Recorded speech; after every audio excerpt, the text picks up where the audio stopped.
Avoidance is the number one poison for your finances.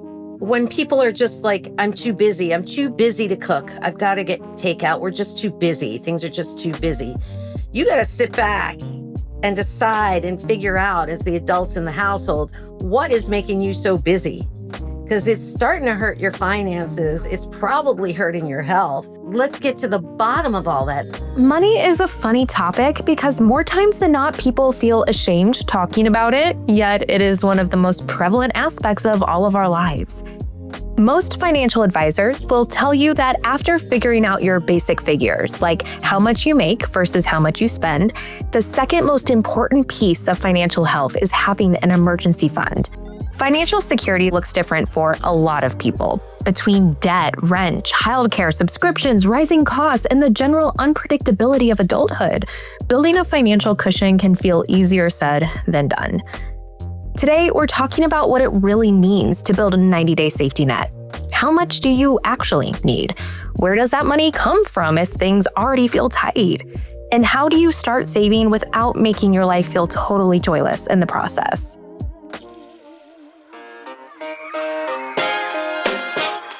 Welcome back to Merging into Life. I'm your host, Sabrina Parati. Joining me today is Lori Atwood, a personal finance expert and the founder of Fearless Finance. Lori helps people make smarter, more grounded financial decisions by combining practical planning with a deeper understanding of the emotional side of money. Lori, I am so glad that you're here.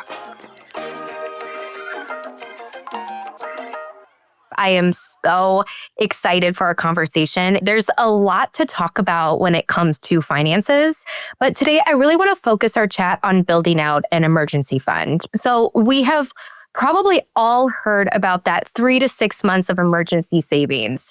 3 to 6 months is that magic number, but rarely do people giving that advice explain why that magic number is 3 to 6 months. It's extremely vague. So I want to start there, and I want to start with the why.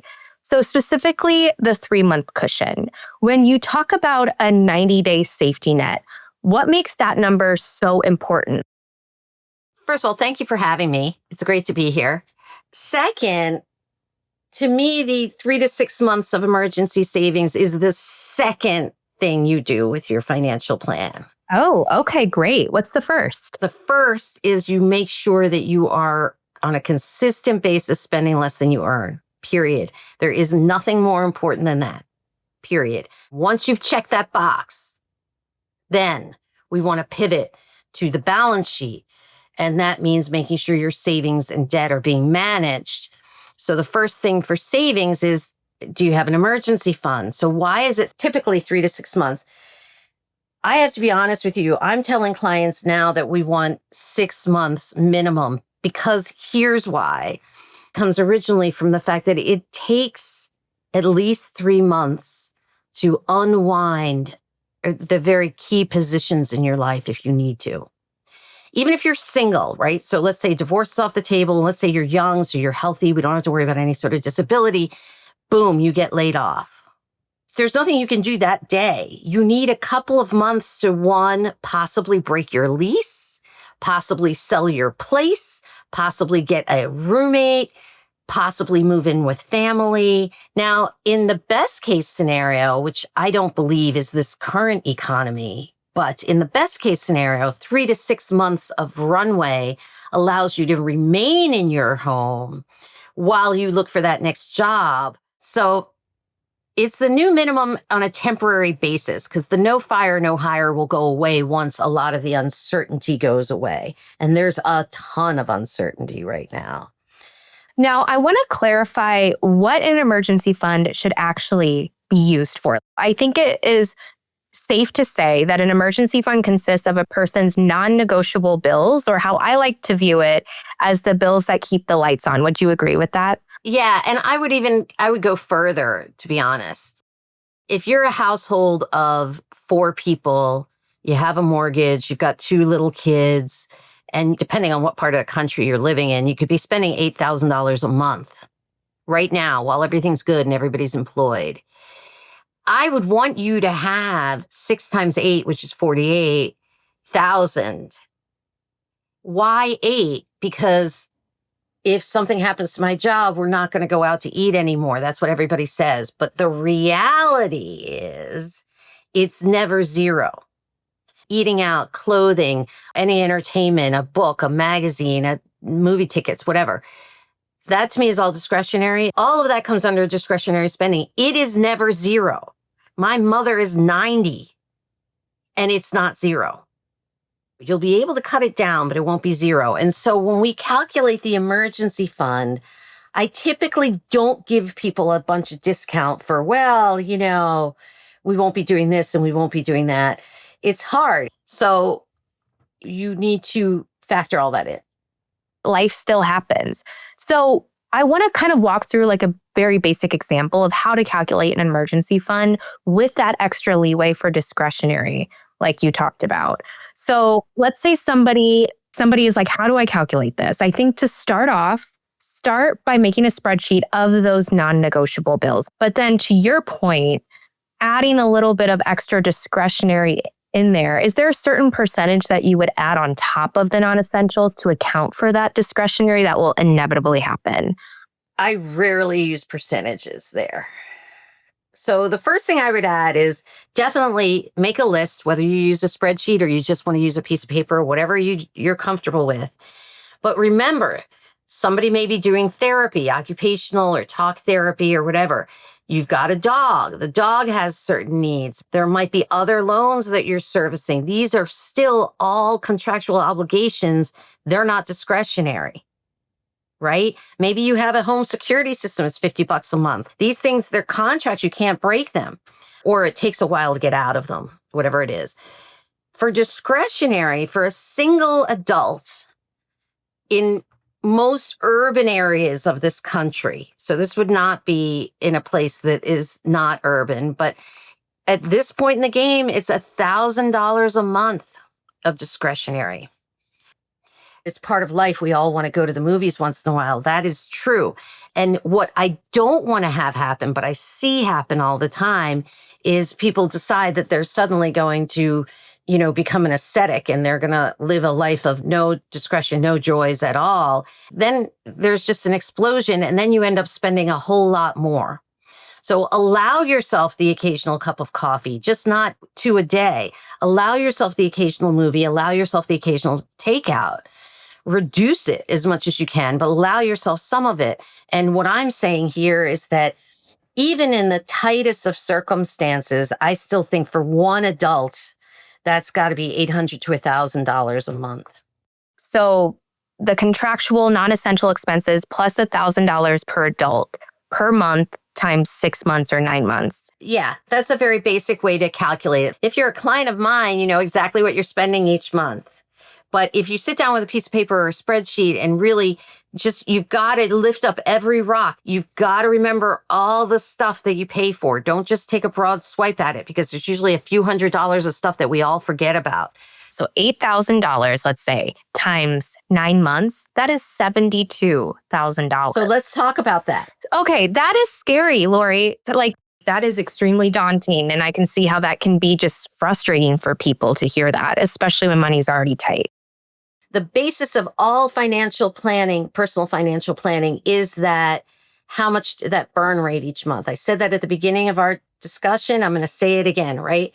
So if one adult in the household is earning $3,000 a month net of taxes, and the other one is earning $4,000 a month, 7 is coming into the house. Start subtracting everything. God willing, there is a positive number at the bottom, and that's what I call your margin, and that's your amount that you can save each month. And so what I'm saying to people is, okay, you have $230 of margin each month, which is great, by the way. I'm telling you to have that auto transferred to a high yield savings or brokerage account and left in money markets each month. And you're going to grow it. It's going to happen. The more important number is, what is that margin number? How can I get started? What can I do today? Well, today you can make your list and you can figure out if your margin is a positive number or a negative number. If it's negative, you got to go back to that list and start cutting. And I'm ruthless about that stuff. When you're building an emergency fund, every dollar has a job. It's about creating a cushion so the unexpected doesn't turn into a setback. That's where a AAA membership really pulls its weight. Beyond roadside assistance when you need it most, AAA offers everyday savings on gas, dining, shopping, and more that can help stretch your budget a little further. Those small savings add up, and they can make it easier to put money aside for what really matters. Because peace of mind isn't just about having a plan, it's about having support. And AAA is built to help you stay prepared, no matter what comes your way. Visit AAA.com to see how membership can fit into your financial safety net. I'm curious, Lori, what are some other ways and other obstacles that you see that get in the way of people having that margin at the end of the month where they can save? Especially people with little kids, because, when you have little kids, sometimes the house can be chaotic, etc. People hiding behind oh my God, I just don't have time to deal with this. Avoidance is the number one poison for your finances. When people are just like, I'm too busy to cook. I've got to get takeout. We're just too busy. Things are just too busy.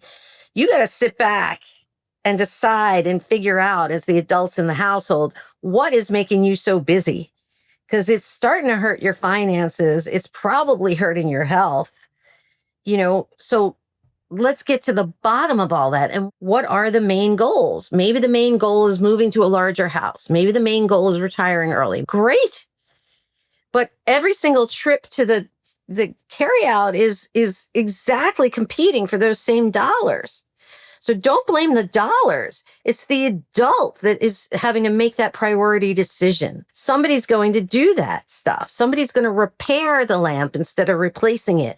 Somebody's going to do whatever needs to be done in service to the greater goal, which might be, I don't know, adding a new bathroom or whatever it is. Now, still talking about one of the many reasons why savings is so hard. I'm glad that we're spending a lot of time on this because there are so many actual reasons and stories people tell themselves as to why they can't save. Can we go into a little bit more detail about how someone who has that building interest in the background at a heavy pace can go about building $72,000 of an emergency fund?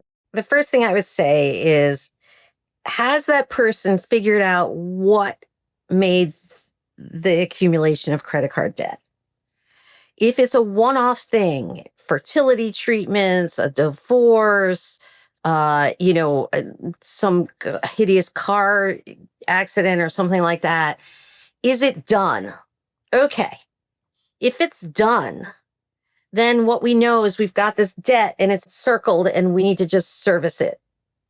If it's not done, if it's lifestyle, then the trying to save is not going to happen. You're just going to end up spending. So again, get me to step one. Are you spending less than you earn? There we are again. It's rearing its head again because it's the most important thing, right? So then part of it is servicing debt. Part of what you're doing each month is servicing debt.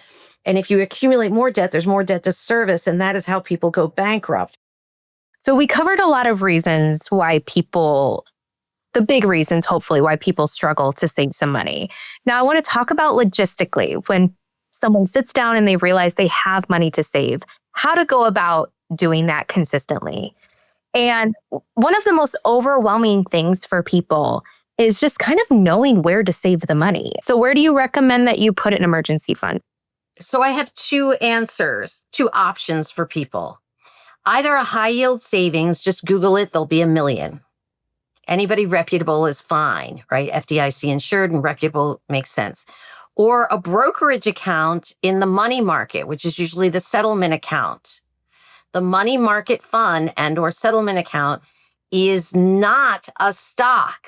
It does not go up and down with the equities market, with the S&P 500 or whatever, the Dow, whatever you're looking at. Everybody needs to understand that. When you have a brokerage account and you transfer $100 into it, it will automatically go into this thing called the settlement account. It's just this blah, blah, blah security that is just a money market. They'll get you couple dozen basis points over a high yield savings account. You can still access it anytime you need it, and you can set up an electronic link to your regular checking so you can send the money back there. It is not in the equities markets. It's just in the brokerage account. Now, explain to me the difference between an emergency fund and a sinking fund. So a sinking fund, I like to call it an annual needs fund for us. Most people go on a couple trips a year. Maybe they have large annual expenses like their life insurance payment or camp. I have people put money each month into an account, and then they take it out when they need it, when they have to pay for camp. That's a sinking fund. You're putting the money in and you take it out as you need it, but you just keep putting it in monthly, and then maybe, I don't know, where I live, you pay for camp in January and May. So then the camp bill comes and you write the check and you pay for camp. So that's a sinking fund, and that's fabulous, but that's different than your emergency fund. If someone listening wants to walk away from this episode and do just one useful thing this week to start building their emergency fund, what would you want that one thing to be? It is the one thing, period. Sit down with that list. If you can't tell me exactly what you can save each month, you've got to make me a new list. All right, now we are headed into our mailbag segment. And this is an exciting segment where listeners of the podcast and AAA members have a chance to ask their questions. So our friend wrote in and said, I've been working hard to get my finances back on track, and I'm close to paying off my credit card debt. Congratulations. After that, I'll still have a car loan, but the interest rate is pretty low.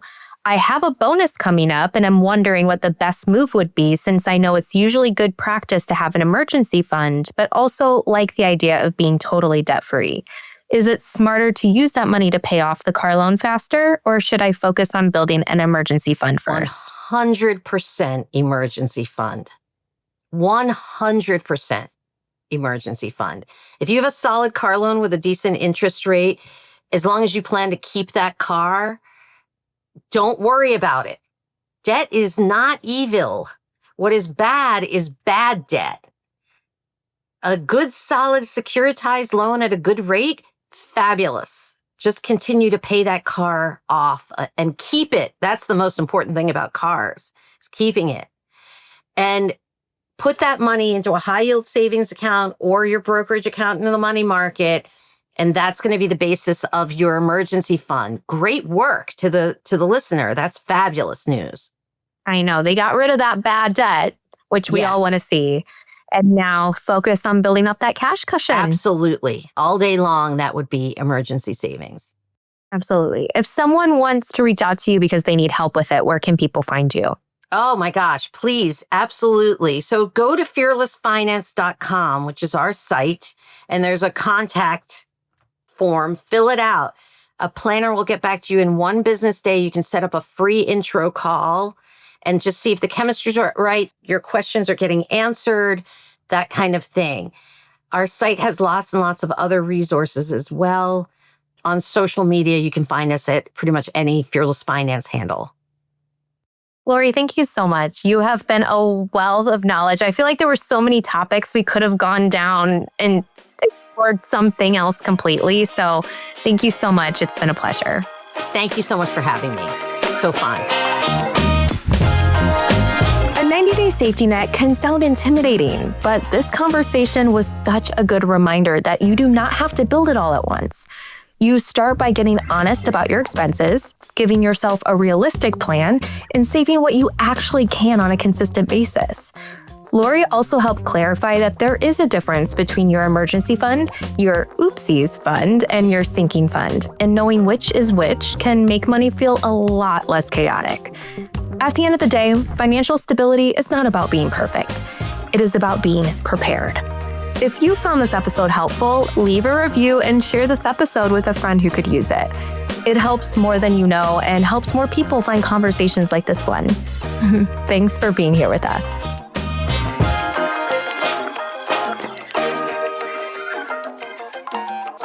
The views and opinions expressed in this episode do not constitute financial advice and are not necessarily the views of AAA Northeast, AAA, and/or its affiliates.